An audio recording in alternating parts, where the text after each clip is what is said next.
Shalom, good morning. అందరూ సంతోషంగా ఉన్నారనుకుంటున్నాము.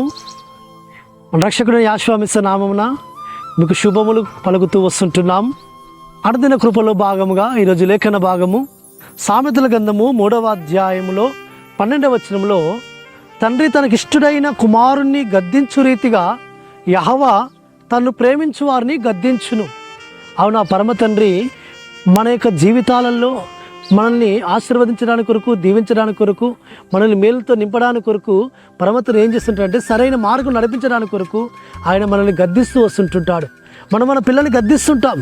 వారు ప్రయోజకులు కావాలని, వారు గొప్ప స్థితికి ఎదగాలని, వారు ఉన్నత ప్రశ్నలు నిలబడాలని వారిని మనం ఏం చేస్తుంటాం అంటే గద్దిస్తుంటాం, శిక్షిస్తుంటాం. ఎందుకు అంటే వారిని ప్రేమిస్తున్నాం కాబట్టి, వారి మంచి కోరుతున్నాం కాబట్టి, వారికి మేలు చేయాలని మనము ఆశపడుతున్నాం కాబట్టి మన పరమ తండ్రి మనల్ని ఇంకా ఎక్కువగా ప్రేమిస్తున్నాడు. కాబట్టి ఆయన ప్రేమను చూపించడానికి కొరకు ఆయన ఏం చేస్తుంటాడంటే మనల్ని గద్దిస్తుంటుంటాడు. కాబట్టి యెహోవా గద్దించు మానవుడు ధన్యుడు అని రాయబడింది. యెహోవా గద్దించే ఏక నరుడైతే ఉంటాడో ఆ నరుని యొక్క జీవితము అది ఎంతో మేలుకరంగా మార్చబడుతుంది సుమా. కాబట్టి అప్పుడు మనకి అది ఎంతో కొంచెం కష్టకరంగా ఉంటుంది, అది ఇబ్బందికరంగా ఉంటుంది, అది మనకు ఎంతో బాధాకరంగా ఉంటుంది. కానీ దాన్ని మనం ప్రేమిస్తే, ఆ గద్దింపుని ప్రేమిస్తే, ఆ గద్దింపుని మనం మంచిగా స్వీకరిస్తే అది మన జీవితాలకి అది మేలుకరంగా మార్చబడుతుంది సుమా.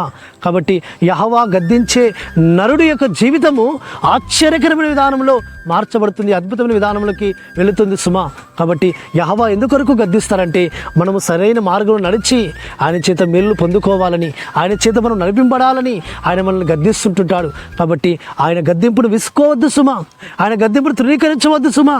ఆ గద్దింపును మనము ఆ అభిషేకముగా మనం తీసుకొని, కాబట్టి నీతిమంతులు కూడా గద్దిస్తుంటారు. యెహోవా సన్నిధానంలో నీతిమంతులైన వారి గద్దింపును కూడా మనము అభిషేకముగా తీసుకుంటే ఆ అభిషేకం మన మీద పరిశుద్ధాత్మ అభిషేకముగా నిలిచి ఉంటుంది సుమా. కాబట్టి అందుకే భక్తులు అన్నారు, నీతిమంతుల యొక్క అభిషేకము, నీతిమంతుల యొక్క గద్దింపు అది నాకు అభిషేకంగా ఉండునుగాక అంటాడు. కాబట్టి అట్టి విధమైన పరిశుద్ధాత్మ యొక్క తైలాభిషేకముగా మనం దాన్ని స్వీకరిద్దాం. పరిశుద్ధాత్మ అట్టి విధంగా మనల్ని నడిపించి మేలులతో నింపునుగాక. పరమతని వాక్యాన్ని మన వెనుకల్లో దీవించునుగాక. ప్రార్థన చేసుకుందాం. పరలోకందున మా తండ్రి, సర్వోన్నత సర్వాధికారి జీవాధిపతి ఆశ్వమిశానికి స్తోత్రము తండ్రి. యెహోవా గద్దించు మనుడు ధన్యుడన్నానికి స్తోత్రము తండ్రి. మీరు ప్రేమించేవారు మీరు గద్దిస్తారని వాగ్దానం చేస్తూ వస్తున్నారు నా తండ్రి. మీరు మనం ప్రేమిస్తున్నారు కాబట్టి గద్దిస్తున్నారని మేము వారిని స్వీకరించి మేము దానిలో మంచిగా సరైన విధానం నడుచుకోవడానికి సహాయం చేయమని ప్రార్థిస్తూ మారశకుడు విమోచకుడు నజరేయుడైన యెహోవా అతి పరిశుద్ధమైన నామమున స్తుతించి ప్రార్థించి వేడుకుంటున్నాము తండ్రి. ఆమేన్. మన రక్షకుడైన యెహోవా యొక్క ప్రేమ, మనకు విమోచకుడైన యెహోవా కృప, పరిశుద్ధాత్మ యొక్క సహవాసము ఆయన నిరంతరం మనకు తోడుగా ఉండి మనల్ని నడిపించునుగాక. ఆమేన్.